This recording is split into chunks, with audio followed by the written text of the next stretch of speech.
Hey everyone, welcome back to our YouTube channel. If you are new here, I am Teacher Mike, founder and teacher here at ExpressPrep.ca. And today I'm going to share with you how to study for the CELPIP exam. Even if you don't know anything about it yet, we're going to go through 5 very important steps to get you started and set you on the right path to success. Now, the only thing I ask is that if you find these tips helpful, don't forget to hit the like button and of course, subscribe so I can make more videos like this. So look, there are going to be 5 steps to this that are going to be crucial for your success on the CELPIP exam. So make sure you pay attention to the end.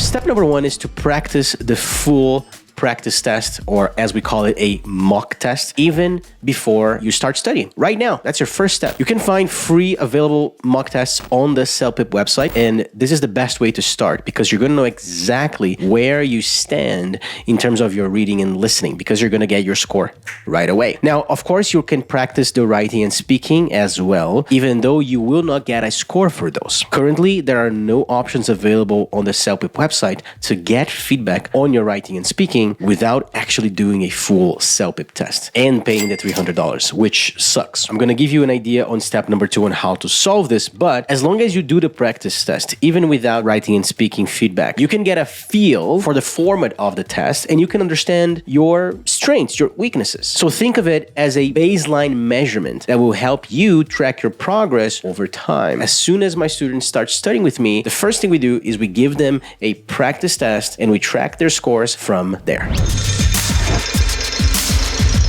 Step number 2, that's where we talk about the writing and speaking feedback. So step number 2 is to have someone take a look at your writing and speaking and give you some feedback. If you don't have the budget for this and you don't want to invest in a professional, although I think you should, that's okay. You can try to compare your answers to successful answers from real tests. You can actually find 2 free options in the CELPIP website on the practice test I mentioned to you. But other than that, any other option will be, of course, paid. Now, feedback is crucial. If you can afford it, I highly recommend you invest in a tutor or a prep course that has that part of feedback. If not, you can look for online forums or maybe create some study groups where you can try to study with your friends. Now, of course, what we do for our students is we include real successful answers as part of our program, and we also include the writing and speaking feedback. And if you want to learn more, you can check the description for information on how to talk to our team so that you can become one of our students.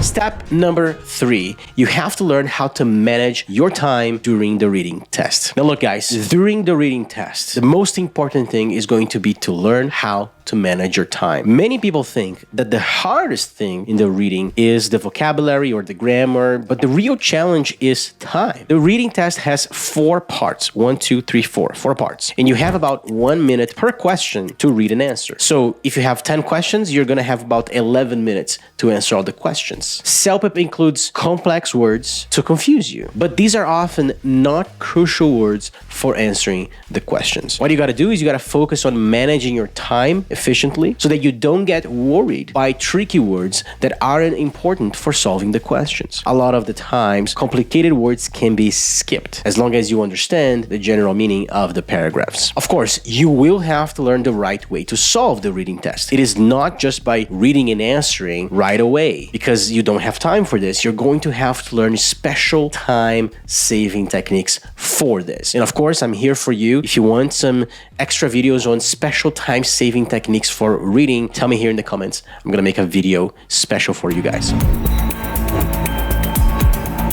Step 4, learn how to predict questions in listening. Yes, I'm talking about predicting, as you can predict what's going to happen. Because with the right techniques, you can predict 80%, 90% of the questions that are going to show up. Now, I teach my students 7 steps to this, but I'm going to give you guys 3 quick tips for this. Whenever you're listening the listening tests, any parts, part 1, 2, 3, 4, 5, 6, I want you to identify 3 things. Number 1, identify feelings, how people feel during their listening. Identify the reactions of the speakers, as well as any future action, future future ability or future possibility that you're going to do. These are common topics for questions, and there are always at least 2 questions related to these themes in every listening. So if you can focus on these aspects, and inside my courses I teach a few more that are important, but here I gave you 3, which is feelings, future actions, and reactions. You can anticipate the questions and you can prepare your answers much more effectively because you can select the answer quickly.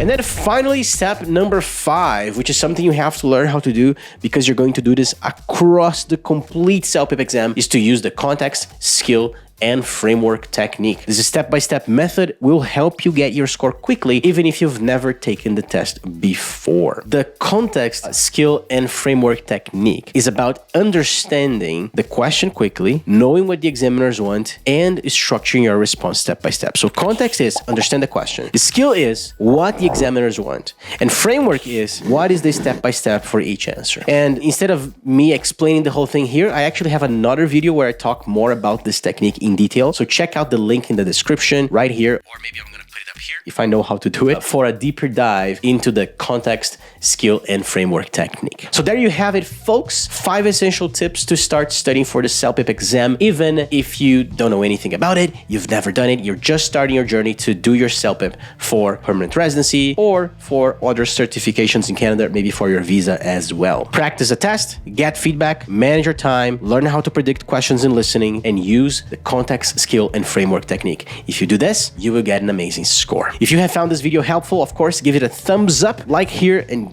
share with your friends, and of course, subscribe so I can make more videos like this. Thank you so much for watching, and good luck on your CELPIP journey. Information is on the description if you want to learn how to study with me. Talk soon from your dear friend and teacher, Mike. Bye-bye.